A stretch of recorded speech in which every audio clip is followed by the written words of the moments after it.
Sometimes filmmakers will completely alter their movies to fit a particular cast member's style. Rewrites, conflicting schedules, and artistic tension have led to some of the most interesting cast shakeups in film history. But what if these iconic roles had gone to the people they were originally intended for? If you like what you see, check out our YouTube channel for more of our videos. The following are 10 dream movie castings that almost came true. And before we start, can you guess this movie from these emojis? Stay tuned for the answer at the end of our video. You shall not pass! Sir Ian McKellen in Harry Potter. Given his history, Sir Ian McKellen was born to be magical. The actor has played some of the most prolific characters over the course of his career. That remarkable metal doesn't run through your entire body, does it? Between Magneto and Gandalf, McKellen is no stranger to having special abilities. So when J.K. Rowling was ready to take her Harry Potter franchise from page to screen, the actor was the natural choice to play Dumbledore. And that's exactly why he said no. Even though he would have been perfect for the role, the actor declined the offer, because he had just played a similar character in Lord of the Rings' Gandalf. Fly, you fools! Chris Farley in Shrek. It's hard to imagine anyone else as the lovable ogre. Listen, little donkey. Take a look at me. What am I? But Mike Myers wasn't actually production's first choice when it came to casting the lead for Shrek. In fact, the big green monster was a different character entirely. Really? Comedian and fellow SNL alumni Chris Farley was originally tapped to play the titular role. Farley had nearly completed all of his dialogue before passing away in December of 1997. After his death, Myers stepped in and made the franchise what it is today. Still, we can't help but wonder what the character would have looked like with Farley's comedic timing and energetic approach. Arnold Schwarzenegger and Tom Hanks in Super Mario Bros.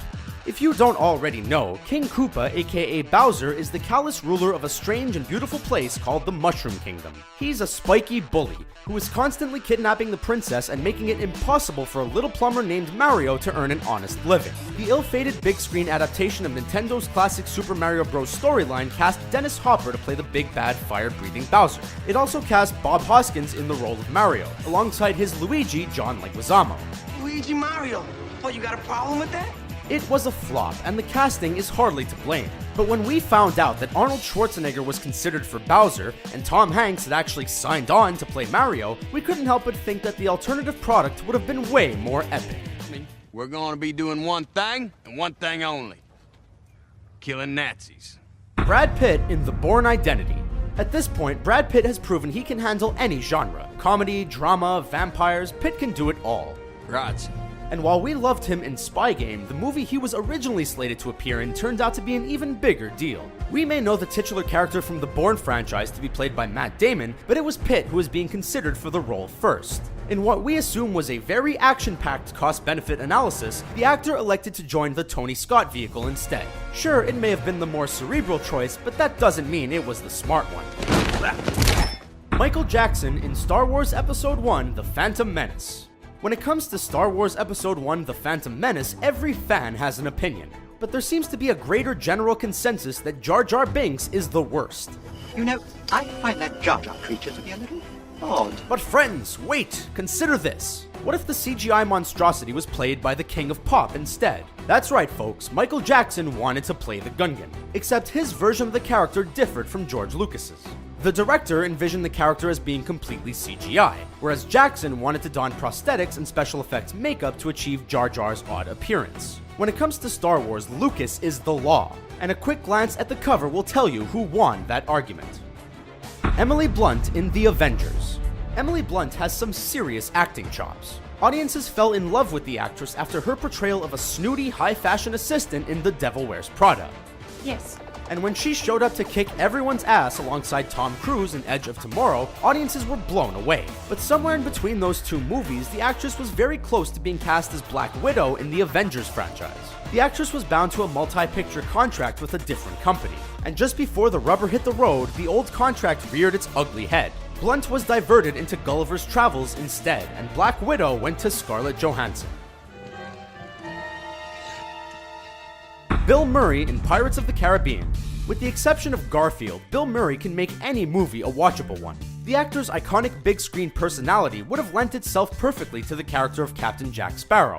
I feel so funky. And we're not the only ones who think so. Apparently, the script made its way to Steven Spielberg before landing on Gore Verbinski's desk, and Spielberg wanted Murray for the lead. If you think about it, that casting would have been kinda perfect, even if the movie would have been a completely different one than we know today. Well, he's probably right. Margot Robbie in Cinderella. Margot Robbie is Hollywood's it girl right now. Since appearing in 2013's The Wolf of Wall Street, the actress is everywhere. And while diehard fans can name every movie she starred in, unfortunately there's one film they have to leave off. Cinderella! That's right, at one point the blonde bombshell was tapped to play the live-action version of everyone's second favorite Disney princess. Robbie made it through 2 rounds of auditions before losing the glass slipper to Lily James for the 2015 adaptation. The film wasn't as successful as production hoped it would be, and the choice freed Robbie up to shoot her sudsy cameo for The Big Short instead. Chloe Grace Moretz in The Little Mermaid.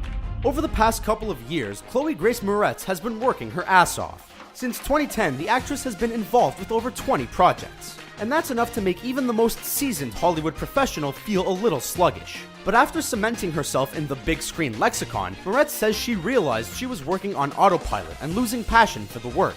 She's now in a position where she can pick and choose which roles she takes, in addition to taking time off. It's too bad because at one point the actress was pretty much confirmed to play Ariel in a live-action version of The Little Mermaid. Obviously, she would have been great, but in the long term, she probably made the right call. Hey everyone, if you enjoy this quality Screen Rant content that we bring you every day, go check out our friends over at The Things and subscribe to their channel. The Things has the most entertaining list videos about cool and interesting pop culture topics that can be enjoyed anytime and anywhere. And the answer to the movie emoji is... Did you get the right answer? Let us know in the comments below, and don't forget to like the video and subscribe to Screen Rant for more fun videos like this one.